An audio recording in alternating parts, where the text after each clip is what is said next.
अब मैं बहुत एहतराम के साथ और बड़े फ़ख्र के साथ, बड़े एतमाद के साथ इज़्ज़त माब बाली वक़ार मोहम्मद वैस तरफ़दार साहब को आवाज़ दे रहा हूँ। आप तशरीफ़ लाएँ। और तालीम के ताल्लुक़ से आपने अब तक बहुत काम किया है।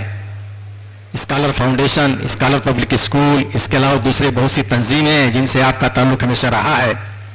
टीचर्स की ट्रेनिंग, स्टूडेंट्स की ट्रेनिंग, बच्चों की कोचिंग और हम जैसे टूटे फूटे तालिब इल्मों को किसी लायक बनाने में आपका हमेशा ताउन रहा है।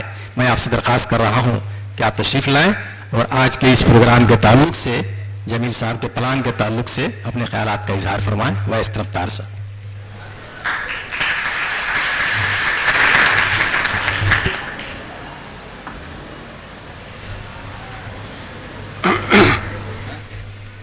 जनाब सदर, मोहतरम मेहमान खुसूसी, मुअज़्ज़िज़ीन शहर और हाज़रीन मजलिस,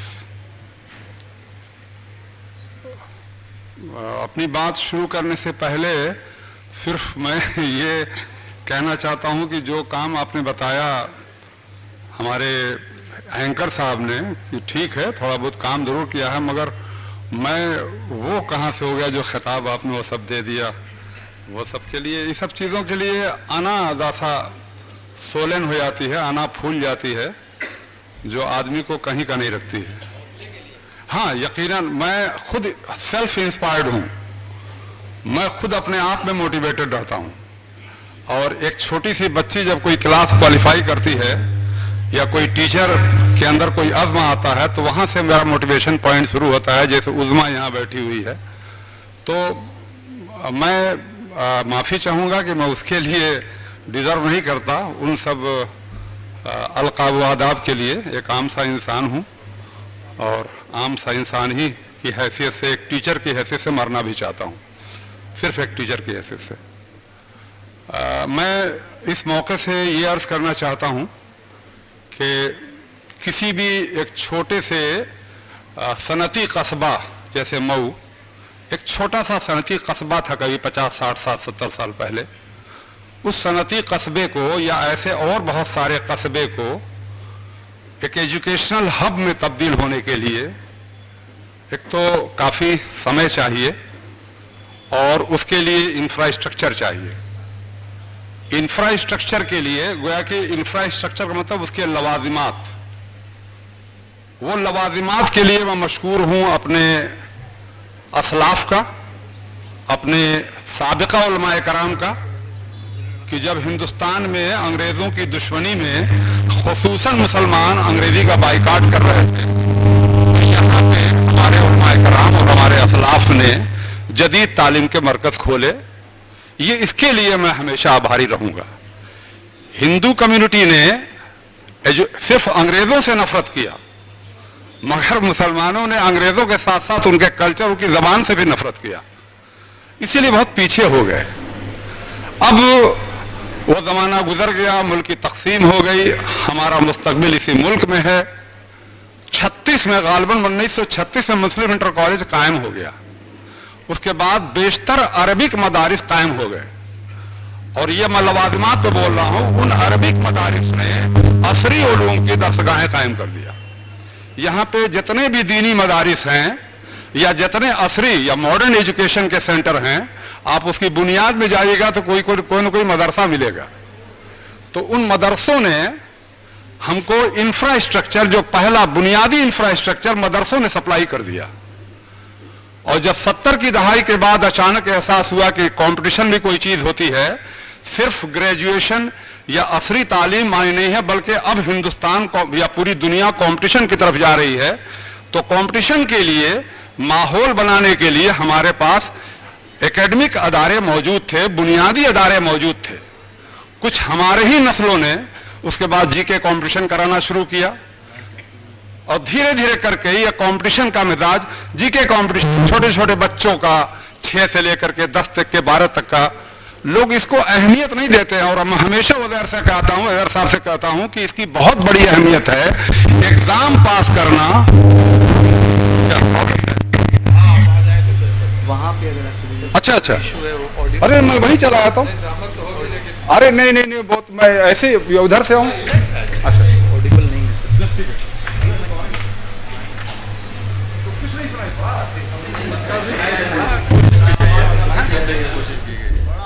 तो ये ठीक है, बहुत ठीक।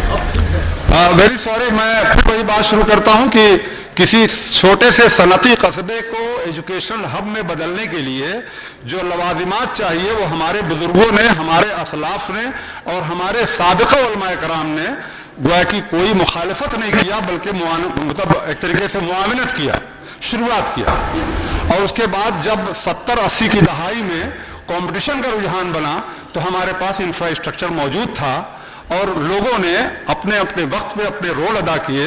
और आज मऊ में मैं समझता हूं कि कंपटीशन का मिजाज पूरी तरीके से है, और जिसकी सबूत के तौर पर मैं कह सकता हूं कि छोटा सा सनती इलाका, मुसलमानों की आबादी यहाँ पे करीब 2.5 लाख।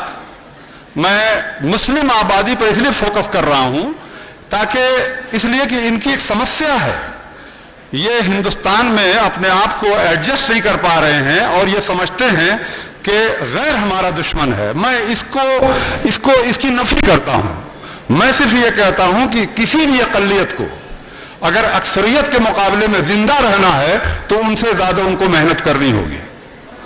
अगर आपका वजूद, अगर आपको बाकी रखना है, वरना अक्सरियत आपकी दुश्मनी में नहीं, ये बाई नेचर है कि बड़ी मछली छोटी मछली को निगल लेगी, सीधे सीधे।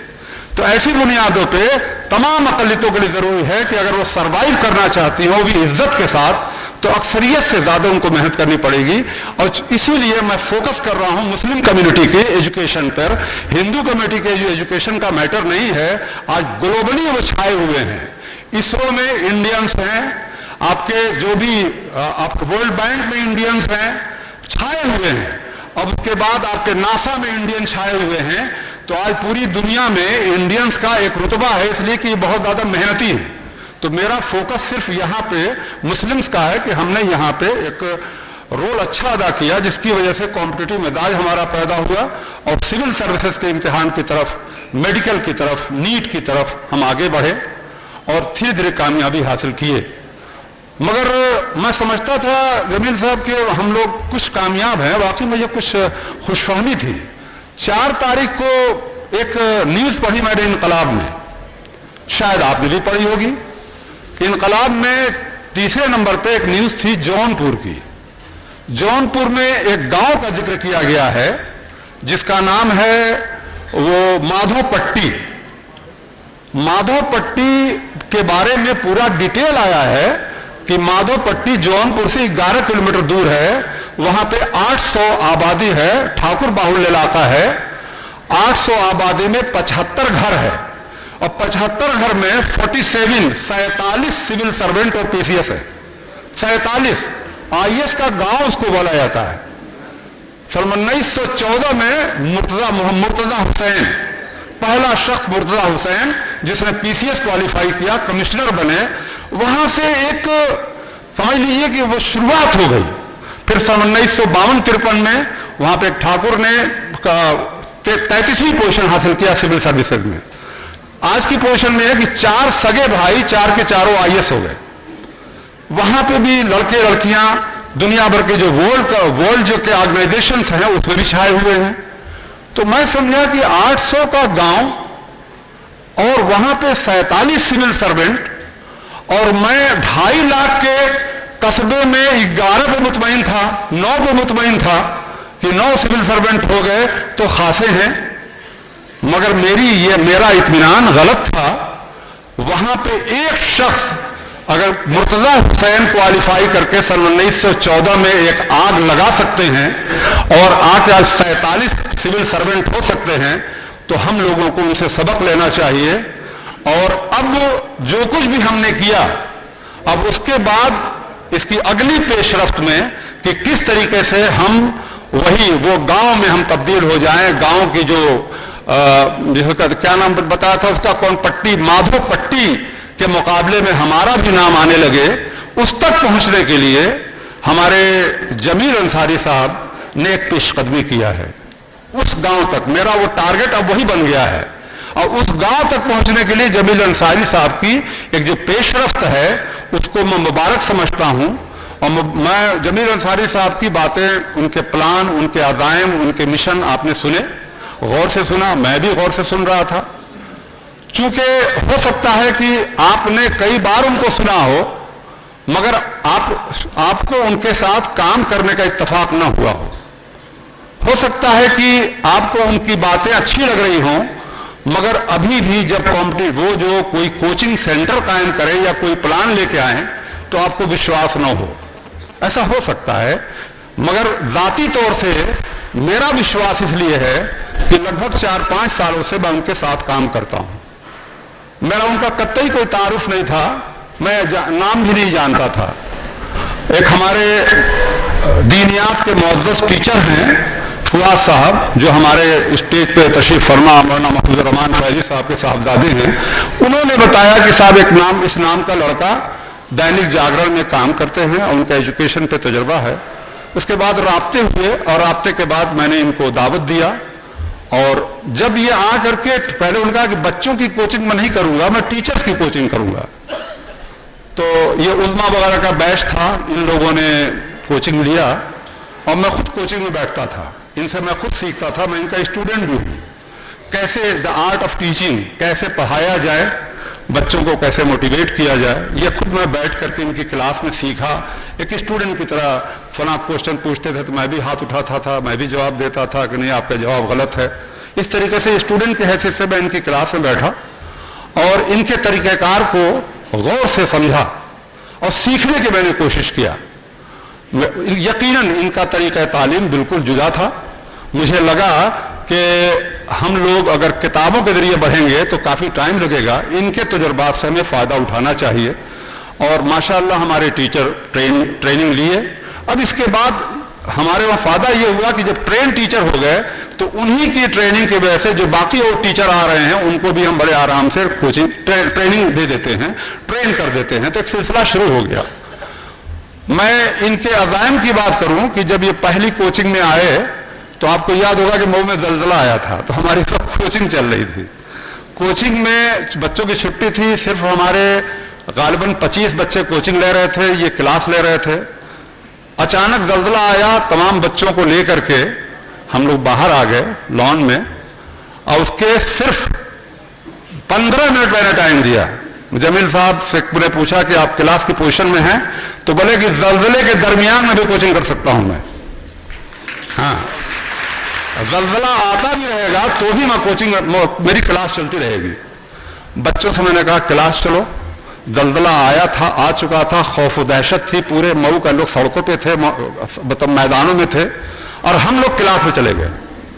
3 मिनट सिर्फ हम बोला मैं क्लासरूम में, और क्लासरूम में बोलने के बाद मैंने जमील साहब पढ़ाइए, जमील साहब पढ़ाना शुरू किए। 15 मिनट के अंदर दोबारा फिर ज़लज़ला आ गया, दोबारा दूसरा झटका आया, दोबारा आए, सिर्फ 5 मिनट का गैप दिया, हमने ज़लज़ला रुका, 5 मिनट के बाद हम दोबारा क्लासरूम में रहे और जमील साहब ने पूरी क्लास लिया।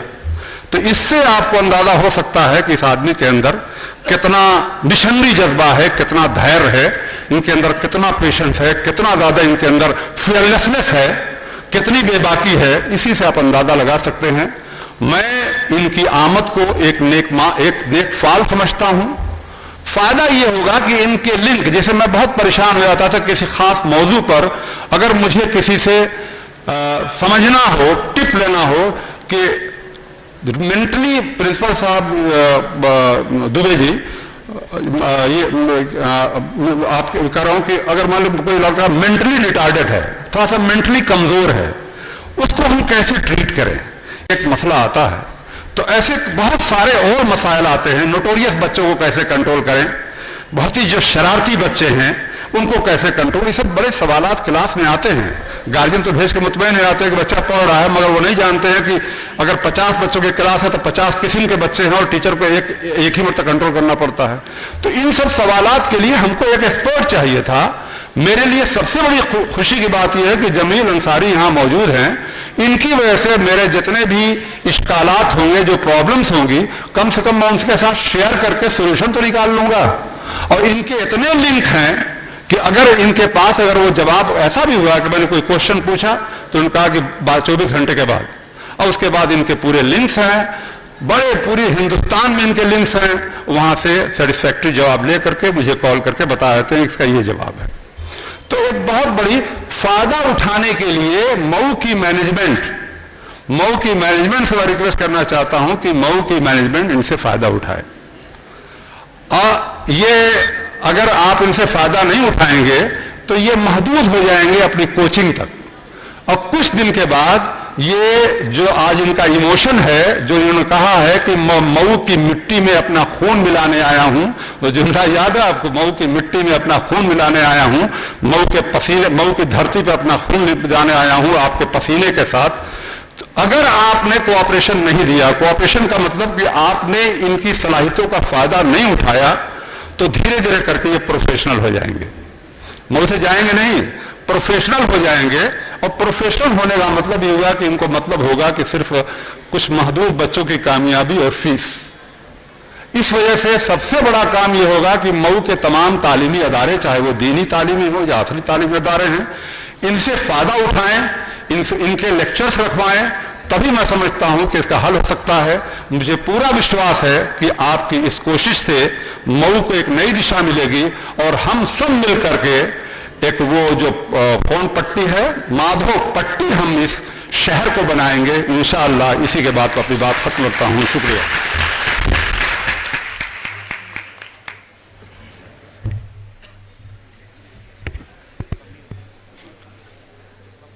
मोहतरम सामीन,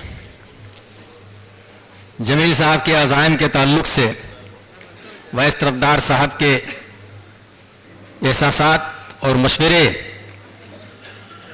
आने वाले दिनों में शुरू होने वाले प्रोजेक्ट की कामयाबी की अलामत बन गए। वैस साहब ने अपने ज़ाती तजर्बात की रोशनी में इस प्रोग्राम की अहमियत का अंदाज़ा हमको दिलाया। अब हमें सोचना है कि हम इन अज़ाइम को किस तरह से बराबर करें। दरख्तों की हरियाली बुनियादों में पानी, जड़ों में पानी देने से होती है, पत्तियों पर नहीं। हमको अपनी बुनियादें मजबूत करनी पड़ेंगी ताकि दरख्त हरे भरे रह सकें, और इसके लिए एक अच्छा माली हमको मिल रहा है जो हमारी रहनुमाई कदम कदम पर करेगा। वक्त कौन सा मुनासिब होगा ज़मीन में बीज डालने के लिए, पौधों को बड़े होने तक कितना इंतज़ार करना होगा, कब कब उसकी सिंचाई करनी होगी और कब फसल काटनी होगी, ये सारी चीज़ें हमको बड़ी आसानी से मिलने वाली हैं। अल्लाह करे हमारी दुआएं और जमील साहब के अज़ाइम साथ साथ चलें और कुदरत हमें कामयाब बने। इसके बाद